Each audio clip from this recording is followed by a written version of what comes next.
Hello, welcome to another video by LSX Engines, Tuning and Marine. One thing I'm not ashamed to do is admit I made a mistake. When I put the thermostat housing on this engine, I just made up my own gasket, and because I was in a hurry. And after I did that, I googled the real gasket I needed because I was going to order it for the next one, and it has these 4 holes in there. So I found out that these holes are for continuity from, I guess, the cast iron from here to thermostat housing. I guess the thermostat housing needs full continuity all the way out to it. So I took the, I'm about to put the engine in the boat, and I took the thermostat housing back off and scraped out the gasket, scraped off the gasket surface right there, and then scraped off the thermostat housing, and I'm gonna put this gasket back on.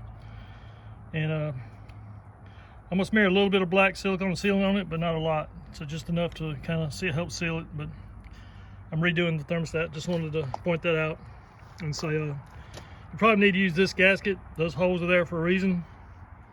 So that's why I've chosen to do this. So this is a follow-up to my previous video. Thanks for watching.